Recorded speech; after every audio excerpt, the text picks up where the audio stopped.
jẹ́ á ṣàgbéyẹ̀wò ohun tó fẹ́ ṣẹlẹ̀ sí gbogbo ìràwọ̀ pátá lónìí tí ń ṣọjọ́ Monday, May 11 ọdún 2026 tá a wà nínú ẹ̀ yìí. Mo kí Ọlọ́run ọba, mo ṣèwọ Olódùmarè, ìbà akọ́dá ayé, ìbà aṣẹ̀dá ọ̀run, mo ṣèbà Ọ̀rúnmìlà àtórí ẹni tí ò sunwọ̀n ṣe, ẹlẹ́rìí ìpín tòun tayànmọ́, mo júbọ ọkùnrin, mo júbọ obìnrin, mo kí gbogbo ojú tó ń wò mí níbikíbi tí ẹ ti ń gbọ́ mi káàkiri àgbáńlá ayé.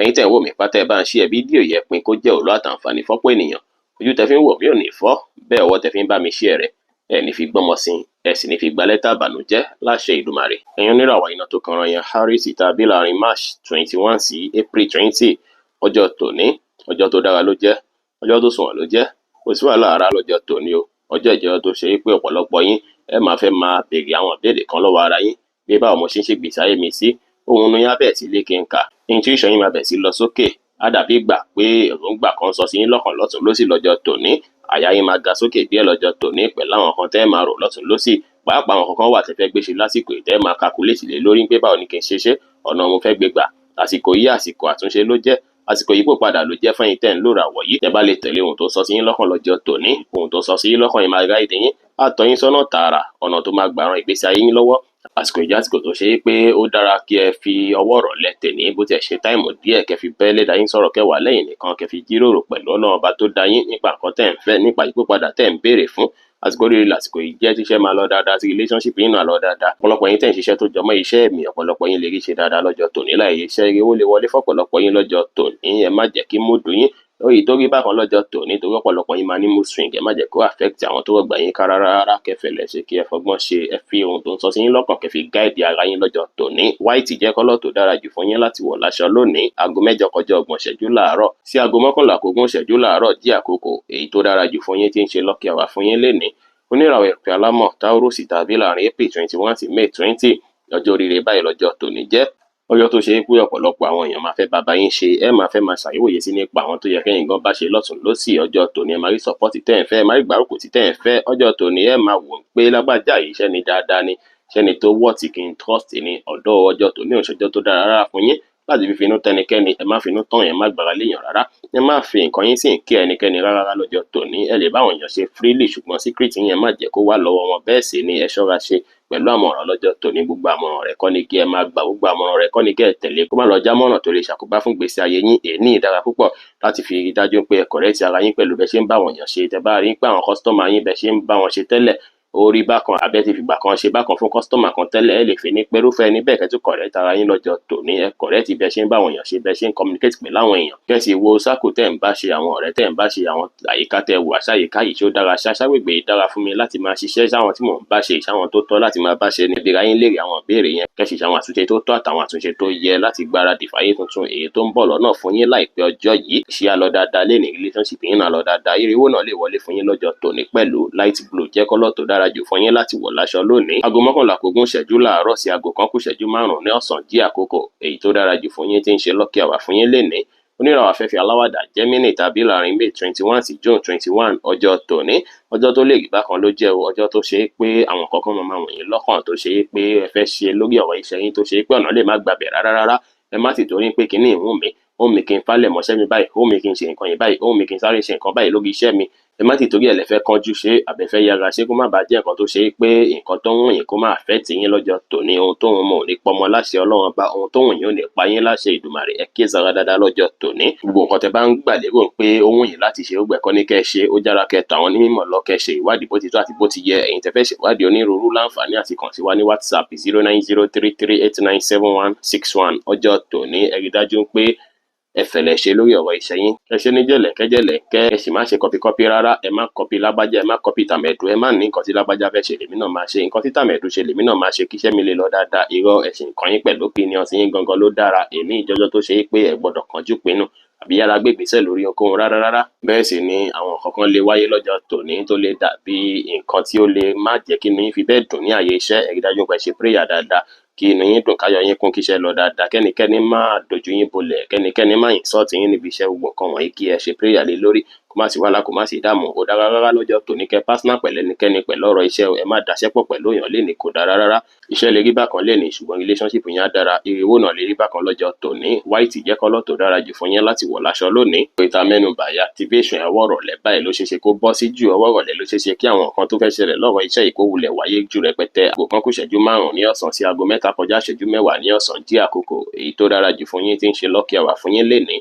Oníràwọ̀ omi agbára cancer tàbí láàrin June 22 sí July 22 ọjọ́ ìdùnnú ọjọ́ ayọ̀ lọ́jọ́ tòní jẹ́ o. Àwọn àtúnṣe tẹ́ ń fẹ́ gangan ṣeéṣe kó wáyé lásìkò yìí oore ọ̀nà jíjìn ó máa kanlẹ̀kùn yín lọ́jọ́ tòní látara nǹkan tẹ́ gbé kalẹ̀ látara àwọn nǹkan tí ẹ̀ ń ṣe ẹ̀yin fúnra lára yín gangan máa opportunity ire ńlá lọ́jọ́ tòní. Ẹ grab opportunity èyíkéyìí tó bá fẹ́ wáyé lọ́jọ́ tòní ẹ gbá mú dáadáa kí ẹ mú lò dáadáa lọ́jọ́ tòní. Opportunity náà kó má pass yín báyìí kó má lọ kó bọ́ ọmọ yín lọ́wọ́. Ẹ rí dájú pé ẹ ṣe prayer gbogbo nǹkan tó bá jórí ire tí yín lọ́jọ́ tòní kó tó yín lọ́wọ́. Orí ọ̀nà jíjìn sí làwọn oore tó fẹ́ wọlé fún yín yìí tó ṣe pé tẹ bá rí opportunity oore náà ẹ grab ẹ bí a ti ṣe sọ à ń tẹnumọ́ kẹ́ grab ẹ dáadáa torí ẹlòmíì àǹfààní máa gbọ́ àjẹ kọjá á ti gbàgbéra opportunity yẹn á fi lọ tá fi bọ́mọ lọ́wọ́ á wá wò pé tá lóun ti mọ̀ ni òun bá ti ṣe báyìí òun bá ti ṣe tán ẹ rí dájú pé grab opportunity èyíkéyìí lọ́jọ́ tòní. Ọjọ́ tòní ọjọ́ oríire ló jẹ́ ní gbogbo ọ̀nà. Kódà ẹ máa láwọn ìdí àtúntún kan ìmọ̀ yín máa lékan sí tó ṣe pé ẹ máa lè máa fi lo ìmọ̀ yẹn lórí àwọn nǹkan tẹ́ ń ṣe lásìkò yìí láti correct ara yín láwọn àyè kan láti ṣàwọn àtúnṣe láwọn àyè kan láti cleanse ara yín láwọn àyè kan.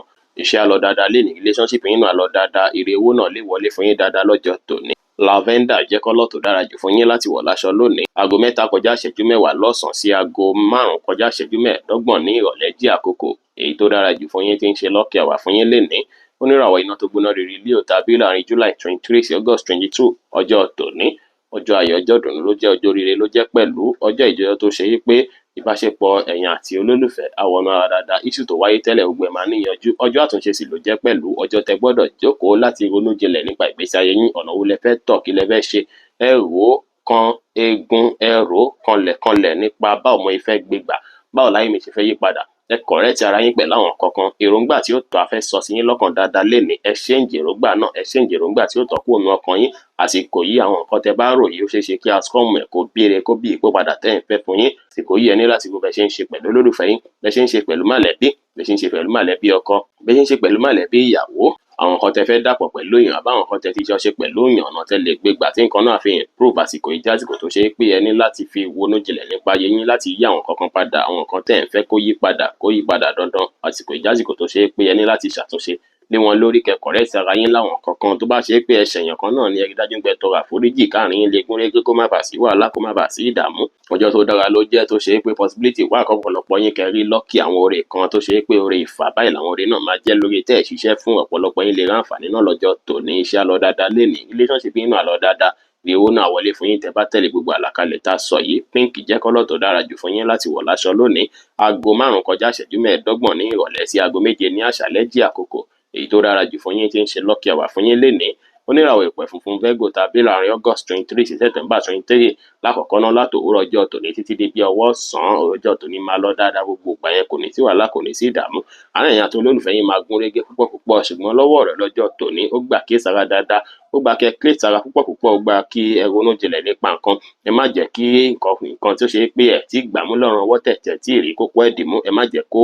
control yín lọ́jọ́ tòní ẹ má jẹ́ kí bí ẹ ṣe ń fìlì kó control yín rárá lọ́jọ́ tòní ìmọ̀lára yín ò gbọ́dọ̀ lágbára ju ọpọlọ yín lọ lọ́jọ́ tòní ẹ rí dájú pé ẹ ronú jinlẹ̀ lórí nǹkan ṣáájú kẹ́ tó lẹ fẹ́ gbégbèsè ṣáájú kẹ́ tó lẹ fẹ́ faraya torí lọ́jọ́ tòní ó ṣeé ṣe kí nǹkan kan fẹ́ ṣẹlẹ̀ ní ààyè iṣẹ́ lọ́jọ́ tòní tó ṣe pé á fẹ́ àfẹ́ ti yín díẹ̀ lọ́jọ́ tòní ọjọ́ tòní gbà kí sára dáadáa pàápàá ní ibi iṣẹ́ yín àti láàrin èèyàn tó lólùfẹ́ yín ó ṣeé ṣe kí nǹkan kan wùn yín láti gbé ṣe lórí ọ̀rọ̀ iṣẹ́ yín tó ṣe pé olólùfẹ́ yín lè kàn pé alábàjá báyìí kọ́ ló yẹ kó ṣe tàbí kẹ́ máa wá bẹ́ẹ̀ fẹ́ fix ara yín in olólùfẹ́ yín lè nídìí yín ẹ̀yin gan fúnra yín lè nídìí ara yín lórí ọ̀rọ̀ ìdàgbàsókè ara yín ó ṣeé ṣe kí ìṣù fẹ́ wáyé láàrin yẹn lọ́jọ́ tòní tẹ́ bá mọ̀ bẹ́ẹ̀ fẹ́ balance ẹ̀ tó bá ṣe pé iṣẹ́ fẹ́ rí bákan ni àbí nǹkan kan wùn yín láti gbájúmọ́ ní àyè iṣẹ́ àbí iṣẹ́ kan fàyìn pé lábájá o gbọ́dọ̀ mójútó mi ní kíákíá tó sì jẹ́ pé olólùfẹ́ yín náà wò pé àǹkan tá ti jọ plan tẹ́lẹ̀ nǹkan báwo la fẹ́ ṣe gbà ẹ̀rí dájú pé wọn bẹ́ẹ̀ fẹ́ balance ẹ̀ kí àárín yín lè gún régé kó má bàa sí wàhálà kó má bàa sí ìdààmú èdè ìjọba tó ṣe pé ó gbà kí sára dáadáa púpọ̀ ẹ lè ní nǹkan kan lọ́kàn láti ṣe lórí ọ̀rọ̀ ṣẹ́yìn tẹ́lẹ̀tẹ́lẹ̀ olólùfẹ́ yín lè wò pé lábájá má gbé gbà bẹ̀yẹn báyìí ni kò ṣe gbé gbà ẹ rí dájú pé ẹ calm down dáadáa ẹ má ti tẹ̀lé nǹkan tí wọ́n sọ kó má fẹ́ tì ẹ̀yin náà sì rèé ẹ rí dájú pé ẹ farabalẹ̀ dáadáa lé lórí gbogbo nǹkan kíkan tó bá wáyé bíi plan lórí iṣẹ́ lọ́jọ́ tòní tàbí láàrin èèyàn tó lólùfẹ́ yín tẹjọ́ ń sọ bóyá ní nǹkan kan tó wù wọ́n ṣe ni àbí nǹkan tó wù ẹ̀yin ṣe ni bóyá iṣẹ́ tẹjọ́ dàpọ̀ ni ẹ rí dájú pé ẹ mú sùúrù lò bóyá kẹ́ sọ di ọ̀la bẹ́ẹ̀ sì ni nǹkan tó lólùfẹ́ yín fẹ́ ṣe ní iṣẹ́ ó ṣeé ṣe kí ó affect freedom yín dé lọ́jọ́ tòní ẹ lè fi gbígbà pé ẹ fẹ́ sùn àbẹ́ fẹ́ ṣe nǹkan kan tó ṣe pé ẹ máa fẹ́ máa support olólùfẹ́ yín kò sọ́nà tẹ́lẹ̀ ò lè gbà wá lọ́jọ́ tòní ẹ̀yin lẹ rí dájú pé ẹ mọ bá yẹ fẹ́ ṣe tí kò ní sí wàhálà tí ò ní sí ìdààmú èní ìjọba tó ṣe pé ní láti fi let go àwọn kankan ní láti fi wòye sí àwọn kankan tí ẹ̀yin gan fúnra yín ṣe láàrin èèyàn tó lólùfẹ́ yín pé ṣé bí mo ṣe ń ṣe sólólùfẹ́ mi ìṣó dára sọ́nà tí mò ń gbà ṣe ìṣósùnwọ̀n ẹ try ẹ bẹ́ẹ̀ sí yín láti support wọn lọ́jọ́ tòní tó bá nílò support yín ẹ try láti ràn wọ́n lọ́wọ́ tẹ́ bá nílò rẹ̀ àwọn náà ràn yín lọ́wọ́ padà wọ́n á support yín padà wọ́n á sì gbóríyìn fún yín dáadáa lọ́jọ́ tòní pẹ̀lú iṣẹ́ lè rí bákan lọ́jọ́ tòní torí freedom yẹn lè má fi bẹ́ẹ̀ sí rẹpẹtẹ bẹ́ẹ̀ sì ni relationship náà lè rí bákan torí freedom yẹn náà lè má sí rẹpẹtẹ bákan náà sì rere owó náà lè rí bákan lọ́jọ́ tòní torí ẹ lè má ráyè falẹ̀ mọ́ṣẹ́ tí yín gangan lọ́jọ́ tòní tó bí ẹ ti ṣe fẹ́ light pink jẹ́ kọ́lọ́ tó dára jù fún yín láti wọ̀ láṣọ lónìí aago 7 ní àṣálẹ́ sí aago 9 kọjá 30 ìṣẹ́jú ní àṣálẹ́ jí àkókò èyí tó dára jù fún yín tí ń ṣe lọ́kì àwà fún yín lénìí oníràwọ̀ afẹ́fẹ́ má rí mi fín Libra tàbí láàrin September 23 sí October 22 ọjọ́ oríire gbà lọ́jọ́ tòní jẹ́ ṣíṣe wá jọjọ oríire tó nà lẹ́tù wá ṣe bísí tó ẹ máa bísí gan lọ́jọ́ tòní iṣẹ́ máa pọ̀ lọ́rùn yín ẹ máa fìní gẹ̀ẹ́sẹ̀tì ìgbésí ayé yín ọ̀nà òun fẹ́ gbé gbà ṣé lè ní kí n tò báyìí ṣé kí n ṣe nǹkan ìbáyìí ọmọ nǹkan bẹ́ẹ̀ máa jẹ́ èròǹgbà tẹ́ máa rò lásìkò yìí láti fi tún àwọn kankan tó ní gbésí ayé yín pàápàá láti fi fálẹ̀ mọ́ṣẹ́ ṣíṣe kọ́pọ̀lọpọ̀ yín máa sáré lórí pé mo fẹ́ bẹ̀rẹ̀ kankan mo fẹ́ try láti ṣe kankan mo fẹ́ try láti gádà ara mi fẹ́ẹ̀tì máa kọ̀ púpọ̀ fún yín lọ́jọ́ tòní ẹ máa fẹ́ ṣe lé ẹ máa fẹ́ ṣe tọ̀hún lọ́jọ́ tòní tó sì lè affect ìlera ara yín díẹ̀ tẹ́ bá kíyèsára pàápàá yín tó ṣe pé bóyá ó ti ń rẹ̀tẹ̀ látijọ́ mẹ́ta ẹ rí dájú pé ẹ kíyèsára pẹ̀lú stress púpọ̀ ju bó ṣe yẹ lọ lọ́jọ́ tòní ìlera ara yín ẹ fálẹ̀ mọ́ dáadáa ẹ wòye sátúnṣe tẹ nídìí nínú àgọ́ ara yín báyìí kẹ́ ṣiṣẹ́ lé lórí kó má bàa da yín gúnlẹ̀ láwọn ọjọ́ tá à ń wó lọ́ọ̀kan ìkẹ́kẹ́ sára dáadáa lọ́jọ́ tòní ẹ má wàá kánjú pinnu àbíyára gbégbèsè gbogbo nǹkan kíkan tẹ́ bá ṣe lásìkò yìí ẹ wà àròjinlẹ̀ dáadáa lé lórí ìṣáájú kẹ́ tó ṣe níṣẹ́ ní nǹkan kíkan ní àròjinlẹ̀ dáadáa iṣẹ́ wa lọ dáadáa relationship yìí náà lọ dáadáa èrè owó náà lè wọlé fún yín lọ́jọ́ tòní pẹ̀lú light green jẹ́ kọ́lọ́ tó dára jù fún yín láti wọ̀ láṣọ lónìí aago 12:15 ìṣẹ́jú ní àárọ̀ sí aago 1 kù ìṣẹ́jú 15 lọ́sàn-án jí àkókò èyí tó dára jù fún yín tí ń ṣe lọ́kì àwà fún yín lénìí oníràwọ̀ omi tútù Scorpio tàbí láàrin October 23 sí November 22 ọjọ́ tòní ọjọ́ oríire gbà ló jẹ́ o ọjọ́ tó ṣe é pé àánú kan á fọhùn fún yín láti ilẹ̀ òkèèrè àǹfààní tó ṣe é pé ẹkọ̀ máa jókòó báyìí tó ṣe é pa wọlé fún yín látọ̀nà jíjìn ó wà fún yín lọ́jọ́ tòní ẹ máa gbọ́rọ̀ yín ayọ̀ tó jọmọ́ ti owó tó jọmọ́ ti àǹfààní tá mára yín yá gágá tá múnú yín dùn lọ́wọ́ ọ̀rọ̀ lọ́jọ́ tòní bẹ́ẹ̀ sì lọ́jọ́ tòní jọ́jọ́ tó ṣe é pé ẹ máa wà creative nǹkan kíkan tẹ bá gbé kalẹ̀ lọ́jà àtàjèrè awọnú ẹ̀ nǹkan kíkan tẹ bá wọ̀ pé nǹkan mo fẹ́ kó lọ mo fẹ́ tà kó lọ ńlẹ̀kọ̀ dówó bí ẹ̀yin tẹ́tí ní property àbí nǹkan tẹ fẹ́ tà ó ṣeé ṣe kí ẹ rí wọn tà lásìkò yìí ó tó ṣe é pọ́ máa bò wìtìwìtì lénìí báyà lè wá látọ̀nà jíjìn fún yín lọ́jọ́ tòní ọjọ́ oríire lọ́jọ́ tòní jẹ́ láti fi fálẹ̀ mọ́ṣẹ́ dáadáa ẹ wonú nípa pílánù tẹ́ tún lè ṣe láti jẹ́ kí nǹkan tẹ́ ẹ̀ ń fẹ́ kí tájẹ́tì yín kó wọ́ọ̀kì lásìkò yìí ẹ lè fi òwúrọ̀ títí di bí ọwọ́ ọ̀sán láti fi ronú nípa pé nǹkan tí mò ń gbé ìgbésẹ̀ lé lórí ṣé kí n ṣe báyìí ṣé kí n gbé bàbá yìí ṣé kí n gbé bàbá kan kó lè rí bí ẹ ṣe ń fẹ́ ọwọ́ ọ̀rọ̀ lọ́jọ́ tòní lucky time báyìí ló jẹ́ fún yín tẹ́ máa róore jẹ dáadáa tẹ́ máa ráǹfààní jẹ dáadáa iṣẹ́ lọ dáadáa lénìí relationship yín náà lọ dáadáa ire owó náà lè wọlé fún yín lénìí kò sí wàhálà góòdù jẹ́ kọ́lọ́ tó dára jù fún yín láti wọ̀ láṣọ lónìí aago 5 ní ìrọ̀lẹ́ sí aago 6 ní ìrọ̀lẹ́ jí àkókò èyí tó dára jù fún yín tí ń ṣe lucky àwà fún yín ní ọjọ́ tòní oníràwọ̀ iná àtùpà Sagittarius tàbí láàrin November 23 sí December 22 ọjọ́ tòní ọjọ́ tó dára báyìí ló jẹ́ ṣùgbọ́n ó ṣeé ṣe kí àìgbọ́ra-ẹni-yé wáyé láàrin èèyàn àti olólùfẹ́ yín díẹ̀ lọ́jọ́ tòní nǹkan kan máa wù wọ́n tó ṣe má tẹ́yìn lọ́rùn wọ́n lè ṣe nǹkan kan tó ṣe é pé àwọn máa wò níwò ń pé nǹkan tí mo fẹ́ ṣe yìí nǹkan tó dára púpọ̀ ni nǹkan tó sunwọ̀n púpọ̀ ni tó ṣe é pé ó lè pẹ̀yìn lára díẹ̀ ẹ̀yin lè lòdì sí pátápátá eléyìí lè bí iṣu díẹ̀ láàrin ẹ̀yin méjèèjì lọ́jọ́ tòní tàbí bó ṣe é pé tó ń ṣẹlẹ̀ látijọ́ mẹ́ta òun ni ò tí kà sẹ́ńlẹ̀ rárá tó ṣe é pé iṣu náà lè lékè nǹkan lọ́jọ́ tòní pàápàá lọ́wọ́ ọ̀rọ̀ lọ́jọ́ tòní tẹ́ẹ̀bà kíyèsára ṣùgbọ́n ṣáájú ìrọ̀lẹ́ yìí ó dára kéèyàn tó lólùfẹ́ yín kẹjọ ṣe papọ̀ ẹ ronú jinlẹ̀ nípa correction tó yẹ kẹ́yìn fún ayín correct tí ó fi ní sí ìṣù láàrin èèyàn tó lólùfẹ́ yín lọ́jọ́ tòní ẹ plan ara yín dáadáa ẹ let's go àwọn kankan tẹ́ ń wò pé ó ń kọ́ sí ìṣù láàrin èèyàn tó lólùfẹ́ yín àbí nǹkan kan tẹ́yìn fún ayín ṣe tẹ́ ń wò pé àkíní yóò sì dáa mo yín ṣe pẹ̀lú lágbájá yóò tiẹ̀ sunwọ̀n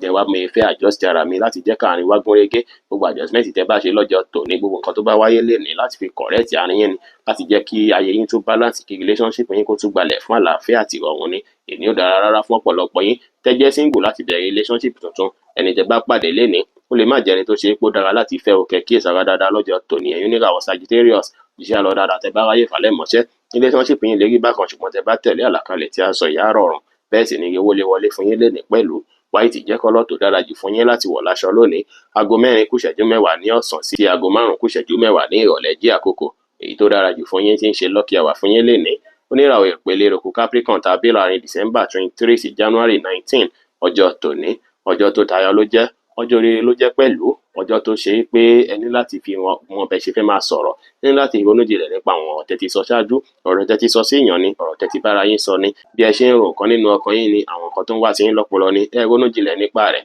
ṣé bẹ ṣe gbọ́rọ̀ kalẹ̀ ìṣó dáṣá, ṣé bẹ ṣe béèrè ìrànlọ́wọ́ lọ́wọ́ èèyàn ní last week ìṣó dára ṣá, ṣé kì í ṣe ń gbé torí ẹlẹ́ni ẹ̀gbọ́n ò ṣe gba tèmi, mo ṣe gbọ́rọ̀ kalẹ̀ fún tàmẹ̀dù ṣé kò bá nínú jẹ́ ṣá. Gbogbo àwọn nǹkan yẹn jẹ́ àwọn nǹkan tó ṣe pé ní láti túnṣe. Àsìkò àtúnṣe láwàyé, ẹ tún bí ẹ ṣe ń sọ̀rọ̀ ṣe, ẹ tún bí ẹ ṣe ń gbé ọ̀rọ̀ kalẹ̀ ṣe, bẹ́ẹ̀ sì ni ẹ tún èròǹgbà ọkàn yín náà ṣe pẹ̀lú bí ẹ ṣe ń plan nǹkan. Àwọn nǹkan tẹ́ fẹ́ gbé ní ìgbésẹ̀ lásìkò yìí ẹ má ti fè ní gbé ìgbésẹ̀ rárá. Èyí jẹ́ ọjọ́ tó ṣe pé ẹ lè fi yanjú áwọ̀ tó wà láàrin ẹ̀yin àti èèyàn tẹ́lẹ̀, àárín ẹ̀yin àti ẹ̀gbọ́n, àárín ẹ̀yin àtàbúrò. Ó ṣeé ṣe kó ṣe pé ó lè kí bákan látijọ́ mẹ́ta. Èrè jẹ́ ọjọ́ tó ṣe pé ẹ máa fi yanjú issue. Bó bá sì jẹ́ pé issue ti personal issue wọn náà ni ó ṣeé ṣe kí wọ́n fẹ́ nílò wọn lọ́wọ́ yín láti fi yanjú àwọn kankan ní ọjọ́ ti tòní. Ó dára kẹfẹ́ ní ṣàdúró tì fáwọn tó ṣe gbọ́rọ̀ gbà yín ká, pàápàá àwọn immediate people yín bí ẹ̀gbọ́n, bí àbúrò, bí alásùnmọ́ yín. Ẹ dúró tì wọ́n lọ́jọ́ tòní, wọ́n lè nílò support yín lọ́jọ́ tòní, ẹ support wọn kò sí wàhálà. Ẹ̀yin náà lè nílò tí wọ́n ẹ béèrè fún kò sí problem lọ́jọ́ tòní, ṣùgbọ́n ẹ ṣọ́ra sí pẹ̀lú ọ̀rọ̀ ẹnu. Ẹ má ṣe jẹ́ kẹ́nu gbé yín rárá lọ́jọ́ tòní débi pé ẹ lọ sọ̀rọ̀ tó máa ṣàkóbá fún emotion èèyàn. Ẹ kíyèsára dáadáa lọ́jọ́ tòní.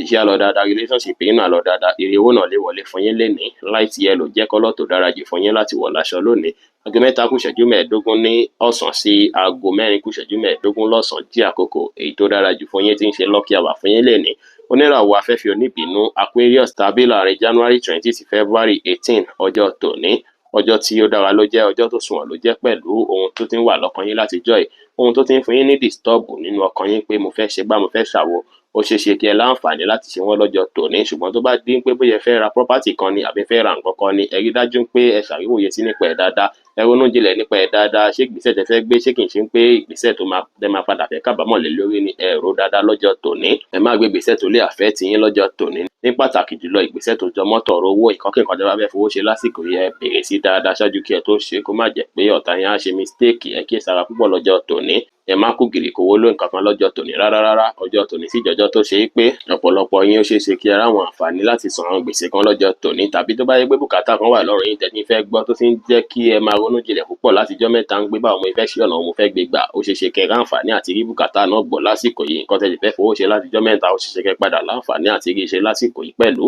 Ọjọ́ rere lọ́jọ́ tòní jẹ́, ó ṣe pé ẹ̀yin tó jẹ ní gbèsè ó ṣeé ṣe kí àwọn èèyàn san gbèsè yín padà. Ẹ̀yin tó sì jẹ́ pé ẹ̀jẹ̀ èèyàn lówó ṣeé ṣe kẹ́ ráǹfààní àti san wọ́n lọ́jọ́ tòní. Kò sí wàhálà rárá lọ́jọ́ tòní, ṣùgbọ́n ẹ má ṣe ṣòwò kùmọ̀kùmọ̀ lénìí. Ẹ ṣọ́wó náà kí ẹ má ṣe nànà àpà kẹ́fowó pamọ́ fún àǹfààní ọjọ́ mìíràn. Ṣé á lọ dáadáa, relationship yín á lọ dáadáa, ire owó náà lè wọlé fún yín lénìí. Light green jẹ́ kọ́lọ̀ tó dára jù fún yín láti wọ̀ láṣọ lónìí. Aago 7 kọjá 30 ìṣẹ́jú láàárọ̀ sí aago 8 kọjá 30 ìṣẹ́jú láàárọ̀ jẹ́ àkókò èyí tó dára jù fún yín tí ń ṣe lucky hour fún yín lénìí. Oníràwọ̀ omi tí kì í ru Pisces tàbí láàrin February 19 sí March 20 ọjọ́ tòní ọjọ́ rere ló jẹ́,